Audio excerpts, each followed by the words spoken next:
செய்திகள் தொடர்கின்றன.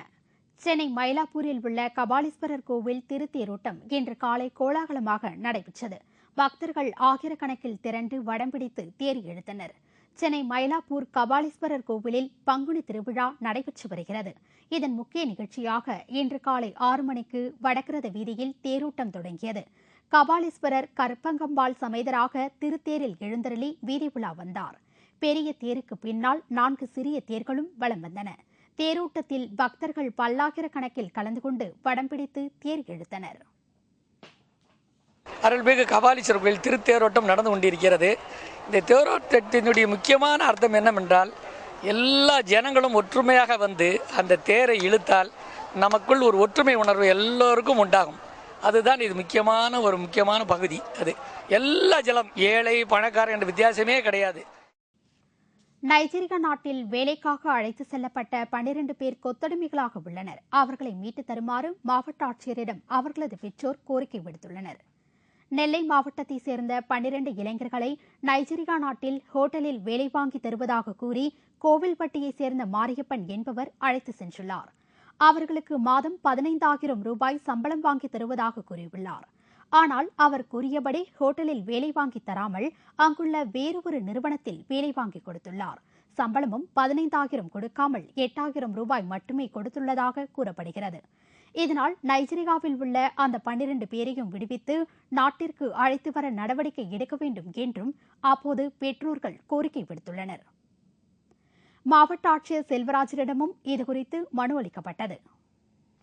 அதிமுக அரசின் மின்கட்டண உயர்வு மற்றும் கேஸ் சிலிண்டர் விலை உயர்வால் ஹோட்டல்களில் இட்லி, தோசை உள்ளிட்ட காலை சிற்றுண்டிகளின் விலை உயர்ந்துள்ளது.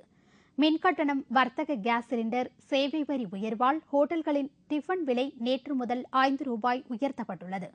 பெரும்பாலான ஹோட்டல்களில் பொங்கல், தோசை போன்ற காலை உணவு வகைகள் 25 ரூபாய்க்கும், இட்லி ஒன்று 7 ரூபாய்க்கும் விற்கப்பட்டன. இந்த விலை கடந்த ஆண்டு ஏப்ரல் முதல் அமலில் இருந்தது. இந்நிலையில் தமிழகம் முழுவதும் நேற்று முதல் காலை உணவுப் பொருட்களின் விலை தோசை 30 ரூபாய் ஆகவும், இட்லி 7 ரூபாய் 50 பைசா ஆகவும் உயர்த்தப்பட்டது. டீ, காஃபியை தவிர மற்ற உணவுப் பொருட்களின் விலையும் உயர்த்தப்பட்டுள்ளது. சேவை வரி 10 இருந்து 12% மின்கட்டணம் கூடுதலாகவும், வர்த்தக கேஸ் சிலிண்டர் 1681 ரூபாயில் இருந்து 1904 ரூபாயாகவும் அதிகரித்துள்ளதால் வேறு வழியின்றி டிஃபன் விலையை உயர்த்தியுள்ளதாக ஹோட்டல் உரிமையாளர்கள் தெரிவித்துள்ளனர். கடந்த டிசம்பரில் பால் மற்றும் உணவுப் பொருட்களின் விலை உயர்வால் சாப்பாடு, டீ, காஃபி விலை உயர்த்தப்பட்டது குறிப்பிடத்தக்கது. இதனிடையே வாகனங்களுக்கு பயன்படுத்தப்படும் கேஸ் விலை லிட்டருக்கு 6 ரூபாய் அதிகரிக்கப்பட்டுள்ளது. தற்போது சர்வதேச சந்தையில் கச்சா எண்ணெயின் விலை அதிகரித்துள்ளதை அடுத்து எல்பிஜி விலை லிட்டருக்கு 6 ரூபாய் உயர்த்தப்பட்டுள்ளது.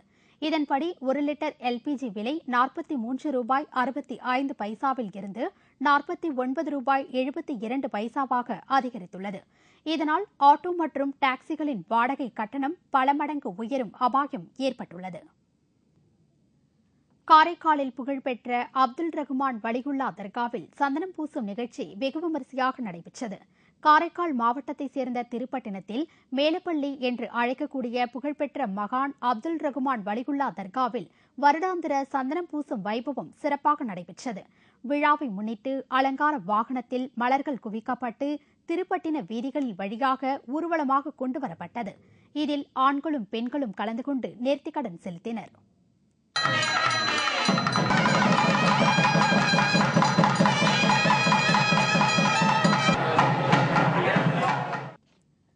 சத்தியமங்கலம் அருகே பதுக்கி வைக்கப்பட்டிருந்த 20 மூட்டை ரேஷன் அரிசியை வருவாய்த்துறை அதிகாரிகள் பறிமுதல் செய்தனர்.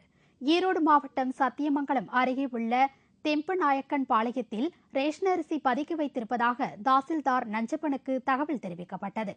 இதையடுத்து தாசில்தார் நஞ்சப்பன், வருவாய் ஆய்வாளர் மாதேஸ்வரன் ஆகியோர் கம்பன் நாயக்கன் பாளையம் கிராமத்தில் உள்ள அரிசி ஆலை ஒன்றில் சோதனையிட்டனர். அப்போது அங்கு 100 கிலோ எடை கொண்ட 20 மூட்டை ரேஷன் அரிசி பதுக்கி வைத்திருந்தது கண்டுபிடிக்கப்பட்டு பறிமுதல் செய்யப்பட்டது. ரேஷன் அரிசி பதுக்கல் தொடர்பாக அரிசி ஆலை உரிமையாளர் லாரன்ஸ் கைது செய்யப்பட்டுள்ளார். கம்பநாயக்கம்பாளையம் திடீர் சோதனை நடத்தப்பட்டது. அந்த சோதனையின் போது ஒரு அரிசி ஆலைக்குள் ரேஷன் அரிசி சுமார் 2 டன் அளவில் கடத்தப்பட்டிருந்ததாக தெரியவந்தது. அதை கையங்களவுமாக பிடித்து அரசு நுகர்பொருள் வாணிபக் கழகத்தில் பறிமுதல் செய்து ஒப்படைத்துள்ளோம். குற்றவாளியை பங்களாபுதூர் காவல் நிலையத்தில் ஒப்படைத்தோம். ஒடிசாவில் கடத்தி செல்லப்பட்ட ஆளும் கட்சி எம்எல்ஏவை விடுவிக்க மாவோயிஸ்டுகள் புதிய நிபந்தனை விதித்துள்ளனர்.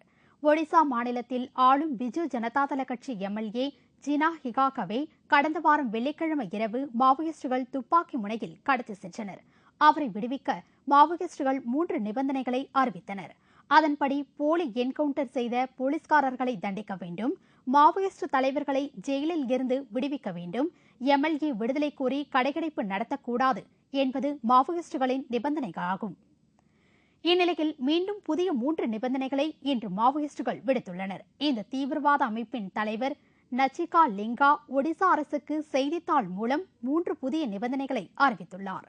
அதில் தன் மீதுள்ள வழக்குகள் அனைத்தையும் அரசு ரத்து செய்ய வேண்டும், சிறையில் அடைத்து வைக்கப்பட்டுள்ள சாசி முலியா ஆதிவாசி சங்க தீவிரவாதிகள் அனைவரையும் விடுதலை செய்ய வேண்டும், மாவோயிஸ்ட் தீவிரவாதிகளுக்கு எதிரான நடவடிக்கைகளை அரசு நிறுத்திக் கொள்ள வேண்டும் என்று தெரிவிக்கப்பட்டுள்ளது.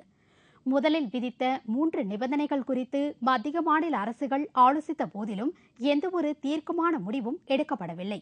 இந்நிலையில் மேலும் 3 புதிய நிபந்தனைகளை மாவோயிஸ்டுகள் விதித்துள்ளதால் எம்எல்ஏவை மீட்பதில் மீண்டும் சிக்கல் ஏற்பட்டுள்ளது.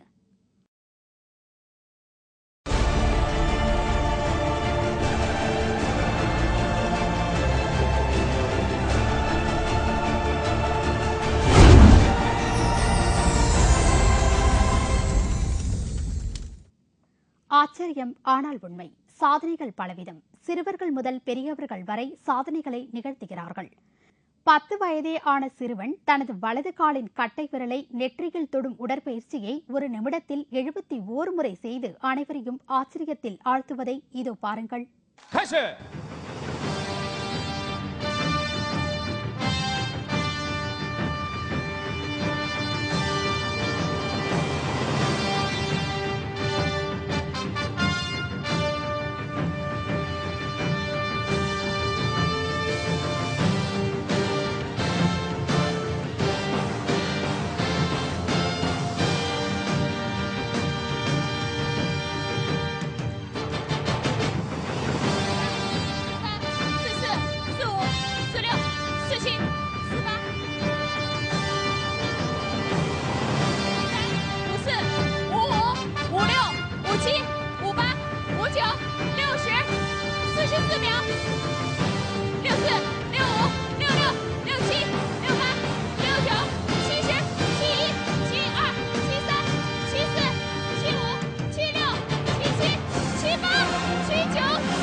தனி தெலுங்கானா கோரி மேலும் 2 தற்கொலை.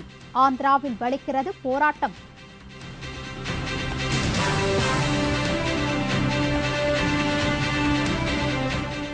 மியான்மரில் ஜனநாயக ரீதியில் தேர்தல் நடைபெற்றதன் எதிரொலி. பொருளாதார தடையை விலக்க ஐரோப்பிய யூனியன் பரிசீலனை. விவரம் இடைவேளைக்கு பிறகு.